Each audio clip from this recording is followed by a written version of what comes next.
these are your evening headlines for December 12th, 2025, right here on BYU-Idaho Radio. Thanks for joining me today. I'm Jill Clary. Each year, billions of chickens, cows, and pigs are raised, slaughtered, and fed to people in Wyoming and across the U.S.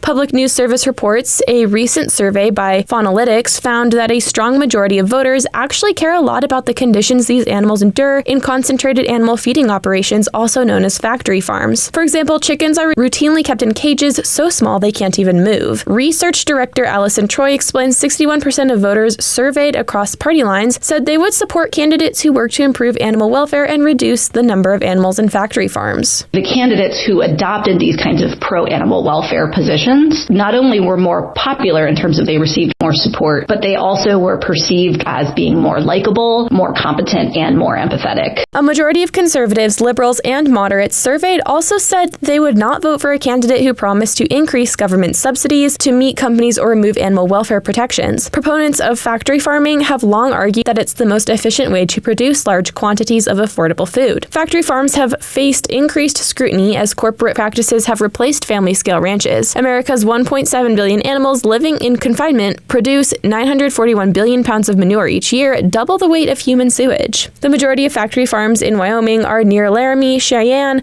Yellowstone National Park, and Park County. Troy believes voters are concerned in part because the practice has become so prevalent. In terms of animal welfare, in terms of the impacts on the environment, in terms of the impacts on the people who live in communities where these factory farms are, right? There are a lot of public health hazards associated with factory farms and living near them. Troy says she hopes the new data will give more people running for office the confidence to talk about the impacts of factory farming. I think that there's an assumption among many political insiders that these issues about factory farming and about animal welfare, that it's something that people don't care about. And I think that our data show that that's not true. You can find the report at foodandwaterwatch.org. Grad Night is next week, an event filled with inspiration and reflection. Student reporter Alex Batman has the story. BYU-Idaho's fall 2025 semester commencement is finally here, and the alumni office is putting on Grad Night to usher in new beginnings for the graduating seniors. Emma Hyde, Alumni Engagement Coordinator, says this will be the fourth Grad Night the school has thrown in recent years. She says the school puts on the event for two reasons. It gives graduates an opportunity to get together one last time and kind of just experience that spirit of Rick's before the craziness of graduation the next day.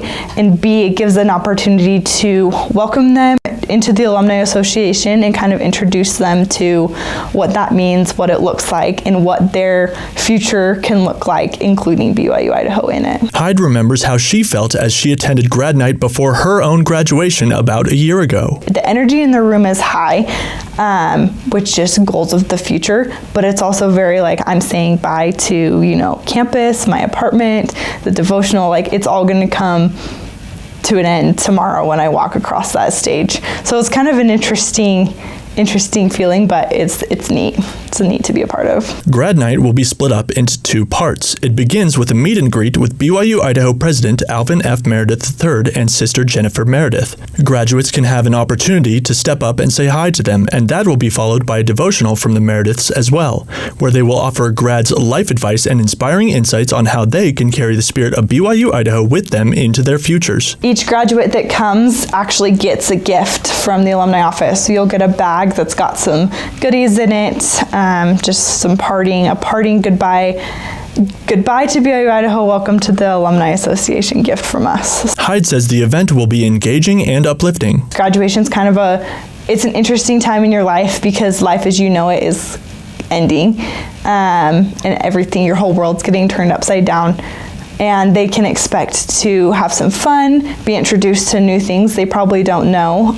There'll be refreshments, they can hang out with their peers, and just expect to have a good time. For more information about the order of events, go online to byui.edu/graduation. However, there have been some changes with the times for Grad Night. Grad Night will take place Wednesday evening in the Taylor Chapel, starting with the meet and greet at 5 p.m. and the devotional at 6 p.m. For BYU-Idaho Radio, I'm Alex Batman. A quick reminder that the Light the World giving machines will be in Rexburg through Sunday and then move to Idaho Falls. A ribbon cutting at the Grand Teton Mall will happen on Monday at noon. During the ribbon cutting, Elder Kurt L. Hodges of the Church of Jesus Christ of Latter-day Saints and broadcaster and storyteller Glenn Rawson will briefly speak. Singer Jay Osmond will perform live. Representatives from the 6 local nonprofits will also attend. The nonprofits included in the giving machines are the Domestic Violence and Sexual Assault Center, Eastern Idaho Community Action Partnership, The Village, Community Food Basket Idaho Falls, Friends in Service Here, or FISH, and the Idaho Falls Rescue Mission. The giving machines will remain at the Grand Teton Mall through New Year's Day. These have been your BYU-Idaho Radio evening headlines for December 12th, 2025. Thanks for tuning in.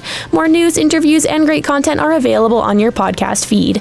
Search for BYU-Idaho Radio on your favorite podcast apps.